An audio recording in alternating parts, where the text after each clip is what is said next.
Would you mind telling me whose brain I did put in?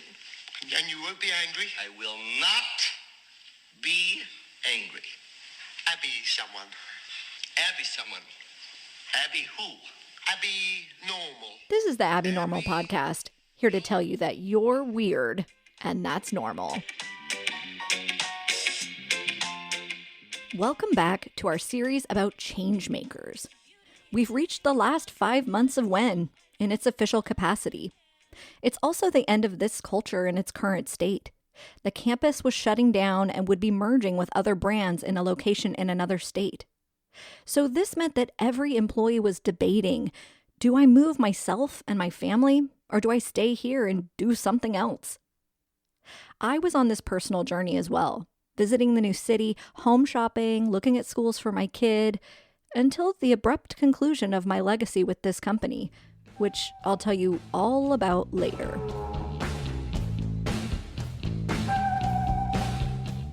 Professionally, changes for me ramped up in January of 2019, with most of my team being laid off, including my supportive manager, who was a member of WEN. I began reporting into the corporate HR team. My partner Letty and I maintained the unconscious bias training for all staff, and took on communication and training related to the campus closure. And WEN wasn't slowing down either. They were still focused on their mission and supporting women, whether they were going to be moving to a new city or a job elsewhere. As Bridget mentioned earlier, the career development team was producing 2 learning opportunities during this time. One was the Confident Women Empowered Men program, and the other was called Work Smart. Women were hungry for hard skills, to be able to advocate for themselves with their manager or during an interview, to show up confidently and competently. So WEN partnered with AAUW, a leader in the fight to end pay discrimination, increase economic security for women and families, and advance equity in the workplace. Here's Bridget with a little about AAUW and their mission.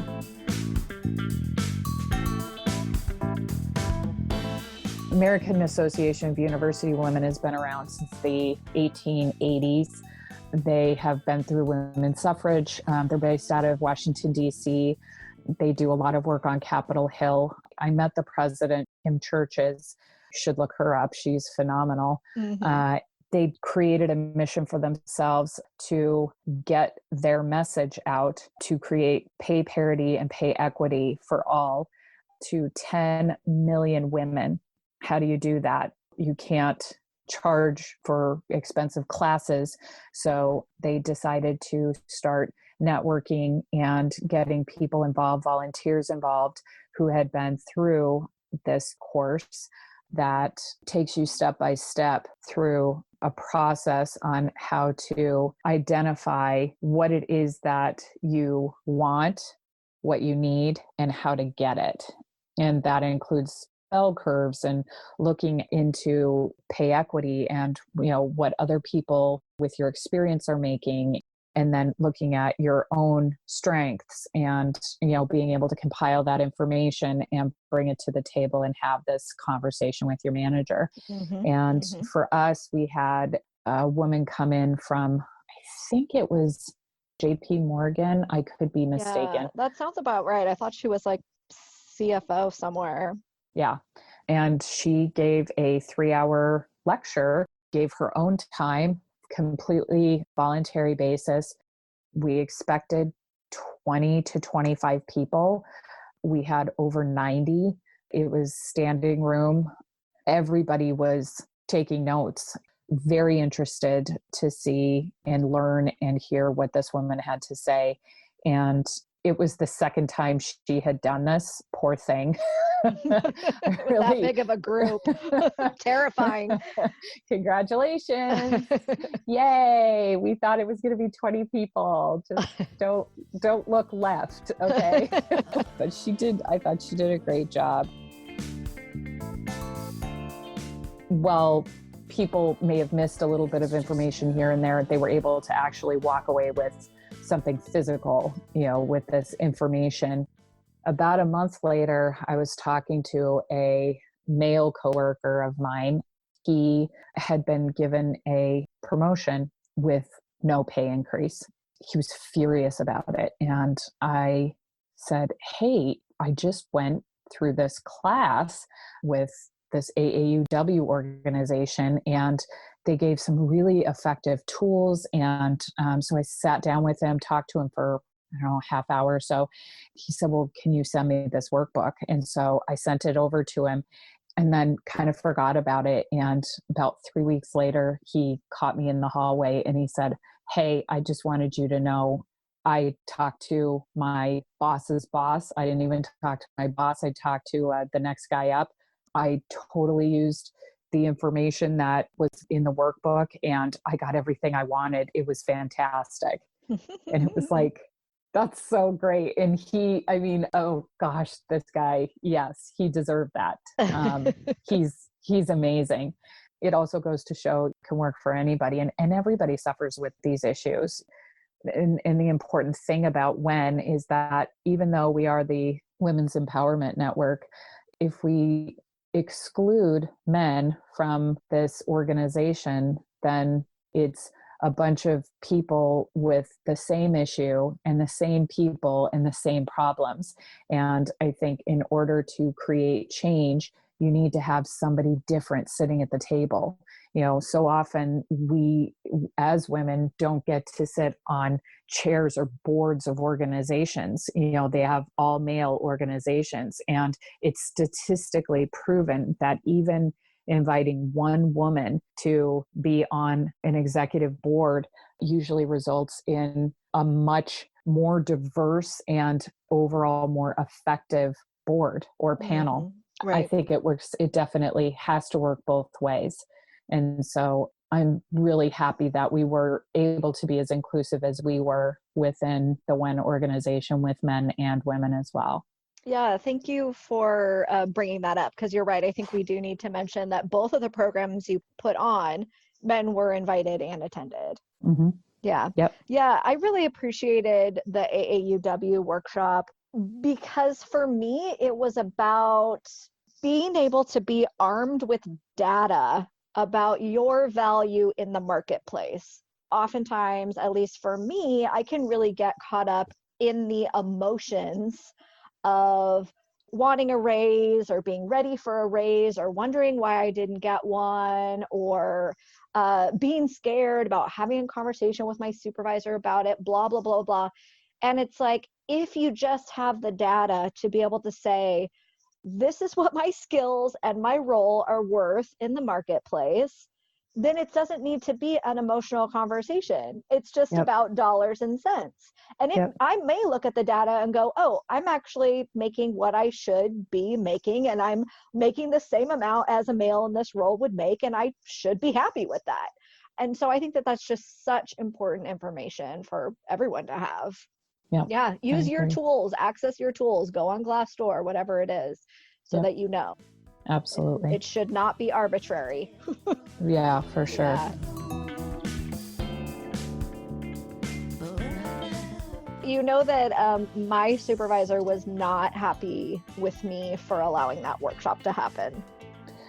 Yeah, we got, I know I had to take 1 or 2 phone calls from corporate, somebody I didn't even know, and another person whom I did, that was asking a lot of questions. Why, what is the point of this? And hey, we want you to know that has reached pay parity. And it was like, it's a moving target. It's not, you can't ever reach pay parity because somebody in some position across the organization is not going to be making the same amount of money, or will not have the exact same compensation or same amount of stock.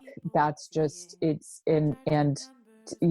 say that you have reached pay parity within an organization just goes to show that you actually don't even really know the meaning of the term. My assumption, because you're listening to this podcast, is that you know what the gender pay gap is. But if you don't, it is the gap between what women are paid and what men are paid. The most commonly cited gender pay gap statistic in the United States compares the median annual earnings of women who work full-time against the median annual earnings of men who work full-time. In 2019, the most recent year for which the federal government released data, women were paid 18% less than men. Put another way, women make 82 cents on the dollar. And look, they calculate this gender pay gap in lots of different ways, including only full-time workers, including full and part-time, comparing average earnings over the course of the year or the course of the week or hourly, comparing workers within only a particular state or geographic area, comparing workers with a particular industry, comparing race subgroups, considering only workers with or without disabilities, looking at the gender pay gap by education level. Every way that they cut it, women are making less than men. So what pay parity means is that women are being paid the same as men for the same kind of work.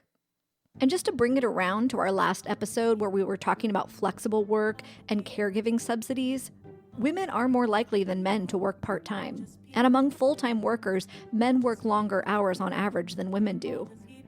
However, on average, women do more housework and care work than men, so men's longer work hours are subsidized and facilitated by unpaid labor done by women.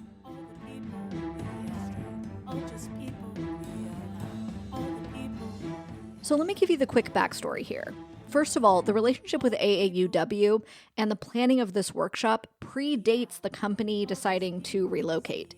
So by the time that this workshop rolled around, things were getting dicey, right? People were deciding whether they were going to stay with the company or not, which leads to conversations with managers and potentially people wanting to negotiate things like positions, title, and salaries, which then puts the company on the defensive.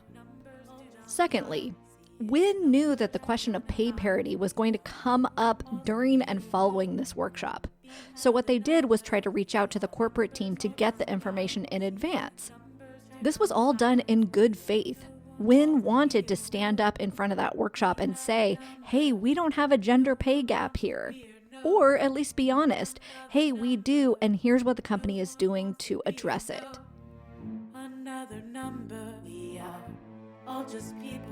Back to Bridget's conversation with the two company representatives. I asked her what she thought they were trying to communicate. That they didn't want questions. So they had said, we don't want this causing commotion, and we're not going to be releasing any information, because we had, for some statistics. And they said, absolutely not. We will absolutely not release anything, any information, and nobody should be asking about this. This is inappropriate. We're going to be there while this class is going on, but we want you to know that we are not at liberty to discuss, from a legal perspective, any of this information on pay equity or gender equity, or providing you with any statistics as to how many, women we have in the organization at a certain level. That's not for you. Wow. So, okay.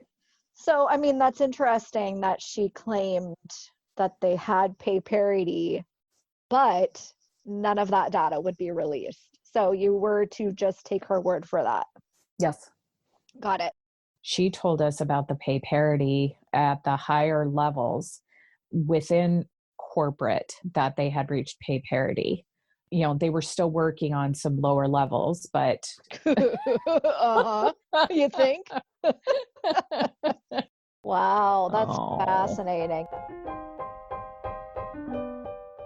Yeah, so that all trickled right onto my head. Well, and that's what I had later heard. Somebody had said something to me and they were like, they weren't happy with you. You were the one who did the AAUW thing. And I was like, what the fuck? So you're saying there was direct career impact from that workshop? Yeah. Got it. Blessing in disguise. Oh, of course. Right? Totally. Like, of course. I want to take a shower just talking about this. I know, do. Me too. I do too. This is that part that I'm like, you can still get me riled up. Like my back is all stressed right now. And I need a fan. It just feels dirty. It feels so gross. It's all dirty, but what's the most dirty about it is you were having a conversation with the director of, and the director of, and they're both women. So these are females that should be experts in this, who are not supporting women being educated about how to get the pay they deserve. That is some dirty shit, Bridget. It's so gross. It's so just like, ugh. Yeah. Very. What are you doing? I started to get very disheartened, when I started poking around about like, maybe I want to go into like, people keep trying to push me towards human resources, or, saying that that's where I should go if I stay in corporate. And somebody was like, yeah, but if you work for corporate, you are not working on behalf of the people. You're working on behalf of the corporation. Regardless, you got 90 plus people the tools they need to speak up for themselves. Yeah. And I may have been very unpopular with some, but I hope, I know I helped one person, and that was enough for me. Mm-hmm. And I was happy to do it, and it felt good. And honestly, it kind of felt good to stick it to him a little for something that's right, Yes, for something that's right. Exactly. Something that's right. I think that when it opened not only my eyes, but I think that it opened up my passion and my heart to what it is that I want to pursue and what I want to do. I know what that feeling is, and what doing the right thing that feels good is, and doing it for the betterment of women and for men who are looking for that equality.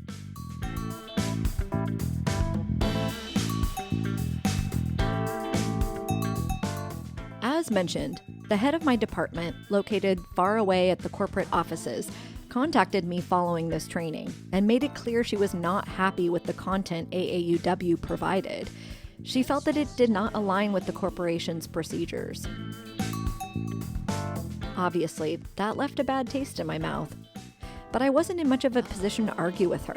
We were just beginning to develop a relationship, and I was merely a member of WEN and a go-between between WEN and HR. I didn't dictate what WEN did or didn't do. It was a democracy, and one that corporate HR did not control. Yet.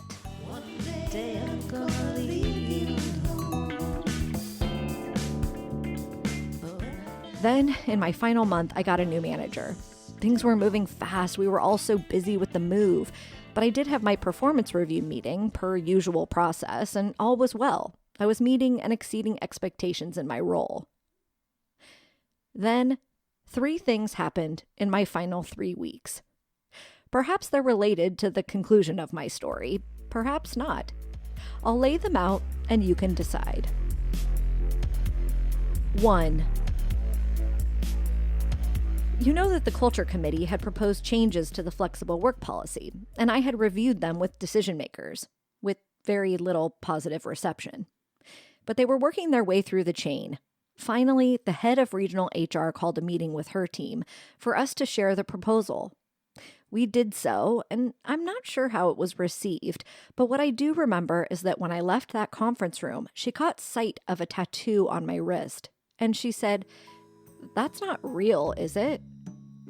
She caught my eye, and I could see it there, the shock and the displeasure.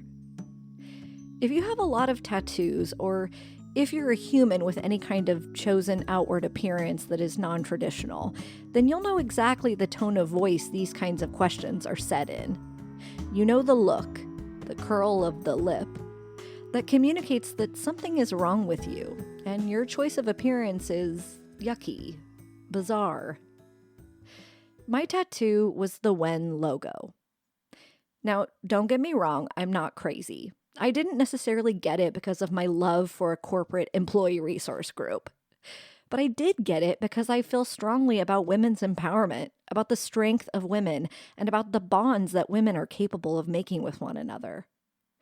And I got it because Donnie said, "When I put my fist up, it will be the first thing they see." 2. Things were weird. As people had started to leave the company, new employees were being hired in another state, and teams were beginning to be a mishmash of old and new. This was the case on my team. So an old colleague scheduled a happy hour and invited everyone.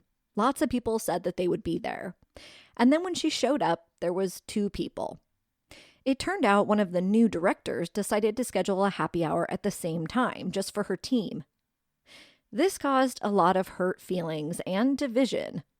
So following the happy hour, I called the director, told her what had happened, and that people were upset. She said she wasn't aware that there might be sensitive feelings involved around this old-new employee division, and the perceived treatment of one over the other. This is not the interesting part of the story. This is normal life in an organization. What was disturbing is that a couple days later, my manager scheduled a call with me. She asked about this interaction, what I said, and why. She said that providing feedback like this, up the chain, is not beneficial to us or our work. That we need to make this person our political ally, and giving her negative feedback is not the way to do it.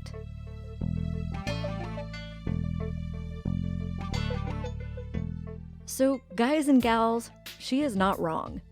Giving feedback may not ingratiate yourself to someone. But here's the big problem with what my manager was saying. I had stood up in front of hundreds of employees in our company-sponsored unconscious bias training and told them that feedback is key to changing a culture, to making diversity work, to creating an inclusive environment for everyone. I explained how to give feedback in a way that builds trust and decreases defensive reactions. I told them that the company wants them to give feedback if they encounter microaggressions. And remember, this training came from the company's Inclusion and Diversity Action Plan. I was saying that on behalf of the company, not myself and not even WEN, the company. And now my own manager was telling me that's not the case. If there is feedback I need to give, it needs to go through her first. I told her that did not align with my values. I didn't feel right about going to her first. That felt like gossiping, like talking shit on someone, like some high school thing. Adult professional humans should be able to talk straight up with one another if they have the tools to do so. In her follow-up email, she said, "I appreciate your willingness to listen to the feedback shared around the happy hour conversation you had. I'm here if you need a sounding board on any future situations that might seem a bit sensitive in nature." Sensitive in nature.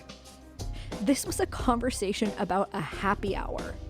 What can be sensitive is telling someone that what they said was racist, or that no, they can't touch your hair, or that you're actually born in America, for God's sake, or that no, you are allowed more than a minute to talk, or asking why you're the only woman in the room, or asking if your partner is invited to the holiday party.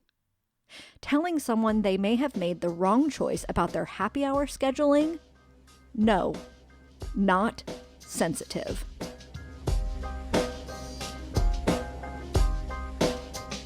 Here's how feedback should work. The only time that I actually did have some situation with somebody kind of speaking to me in a way, it was the VP. And he said a few things over the course of like a week or so. And of course I sit with myself and I'm like, oh, do I want to say something? No, I don't want to say, and it ate me up inside. And finally I just got the courage and I said, hey, do you have a minute? And I took him and I blatantly just laid it out on the table.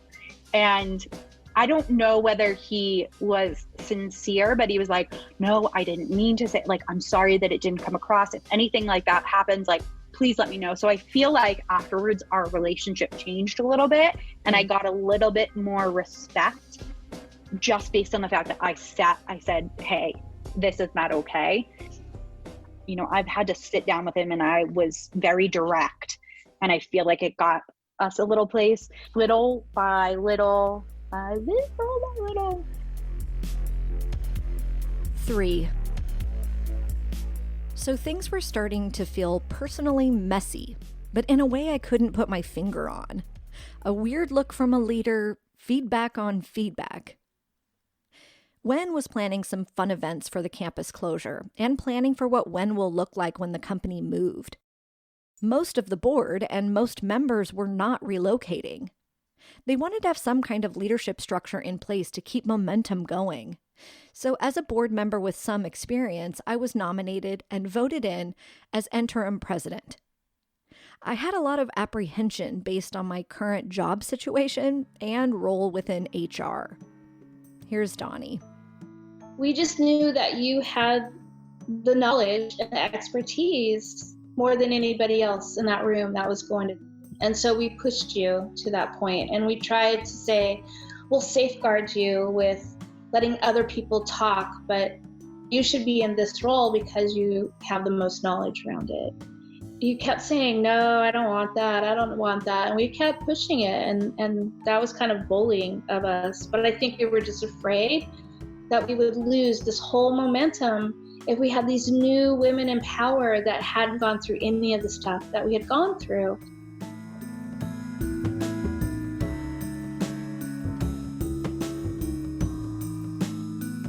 That's it. That's the 3 things in 3 weeks. And here's the conclusion.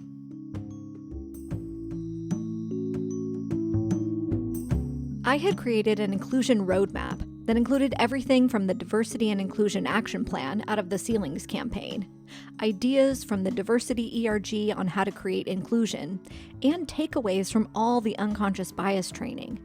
I shared it with my manager and the regional diversity and inclusion person, and stated that we should discuss who and how to keep these things moving. Well, my manager made it clear that these things were no longer within my role, and I needed to hand them fully off to the D&I person. My manager's tone was clear.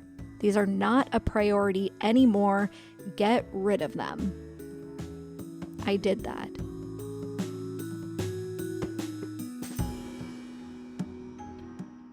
And then a day later, had that ominous meeting pop up on your calendar. Your manager and an HR person, no meeting description. My manager told me that this role was no longer the right one for me.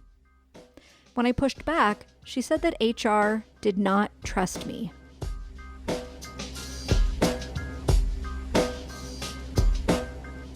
I remember calling you, and then you, at that moment, you were just like, well, I'm not with them anymore. And I called to apologize and say, you know what, you don't have to be, of course this is jeopardizing your job. Like, if you feel this is wrong, sorry for putting, and it was too late. So yeah, I felt frustrated and upset and angry at myself and what we did. But you were so fucking good as the secretary. You were so good. Everything. I mean, we couldn't have done so much of that culture stuff without you. Like, I'll be forever grateful for you for that. And I'm sorry if what we pushed you to do ultimately ended up you losing your job, because that's kind of fucking uncool of us bullies. I'm pretty sure it wasn't your fault, but thank you. My husband always jokes that, like, this is the tattoo that got me fired. He was like, your boss saw that tattoo and knew what team you were on. I don't regret it. So what do you think? Should HR, my own team, have trusted me? I mean, I want to say yes.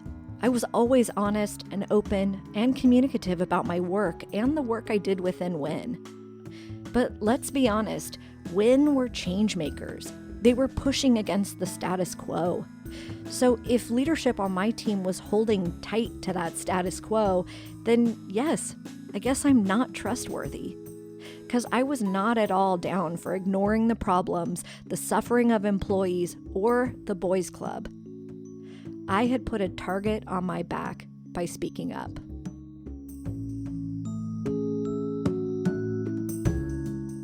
Things had taken a turn for the worse for me personally, but some great things were happening for WEN in general.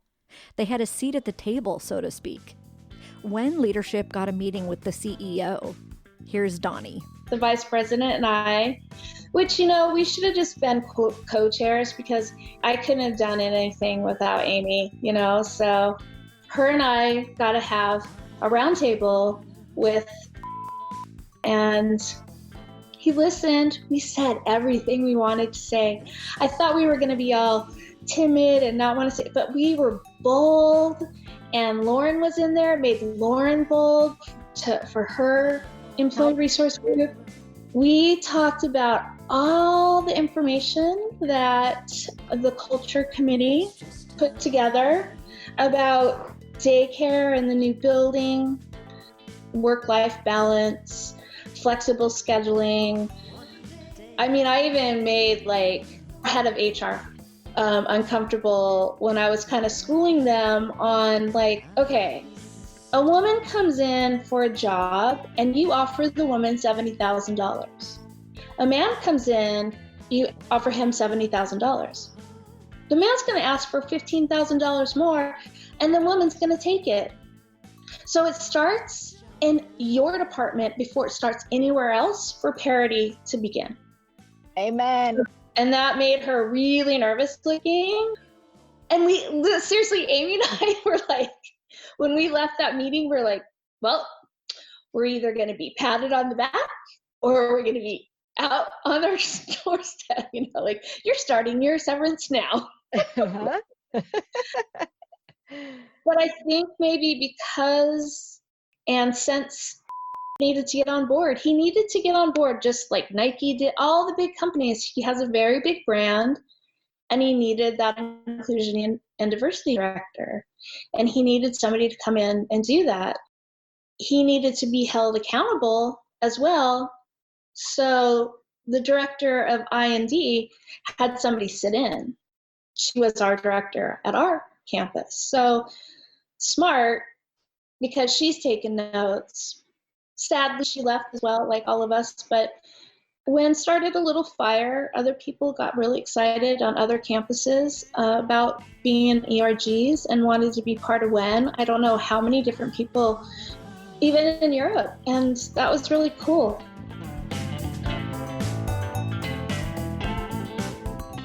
Donnie also got to speak on behalf of WEN at the all-company meeting.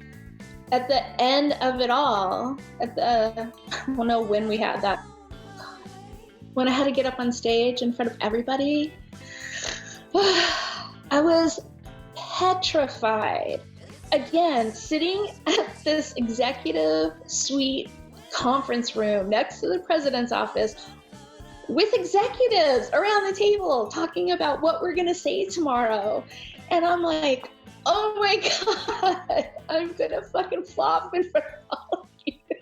Because I don't do this kind of shit. I don't get up in front of an entire theater full of people. Yeah, you're like, shit. I'm an artist, so. Yeah, so I was just like, what the fuck? But I was in a good mindset. I was shifting my mindset into where I was going to come here, because I had senioritis, that kind of thing. And I think right before I went to bed, or right when I got up in the morning, I just shifted my mind, and I'm like, fuck it, I'm getting up on stage. I'm a fucking color designer, and I'm gonna do it. I'm gonna speak for these women. I'm speaking for them. That allowed me to realize that I got empowered as well. I saw a lot of empowerment happen, but that definitely made me feel like all of those executives around the table are just people. They're not celebrities. They're not better than me. They might be well-versed, more well-versed or educated, but I was passionate. That's all it needed to be. Right. So. Right. And I think there's empowerment in going, I'm an expert in my own experience. And because of the past 2 years, I'm an expert in the women's experience on this campus with this company. So executives may have more business experience than me, but they're not experts in women's experience on this campus. Yeah. I felt like we did a good job. I think that, and I can't just say I. I mean, there's no way to say I.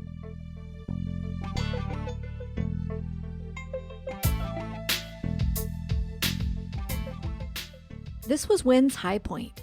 They had just provided coveted salary negotiation training, and the president stood up at the all-company meeting to share WEN's mission and their efforts to develop and elevate women. For me, I hit the stark realization that I would not be relocating my family. I would need to collect the deposit I put on a new home. I would cancel the school enrollment for my child, and I would pursue a new path. But the little WEN engine would continue chugging along, because as long as the bro culture persisted, there would be women to oppose it. Next episode, we'll talk about WEN's final days and what has happened since 2019 when the company moved. For a preview, here's Lindsay and Ariel. Even on the very first moment that I got in, we sat down and had lunch, and we were very transparent on saying, we get it, like, we're here with corporate and we have a bunch of different brands, but we need to make sure that we still maintain our voice. And we're still dealing with that push and pull today. I think what Lindsay and Molly have tried to do is try to keep that grassroots community and theme, but we've seen a little bit more of apprehension and a little bit of continuing being part of leadership.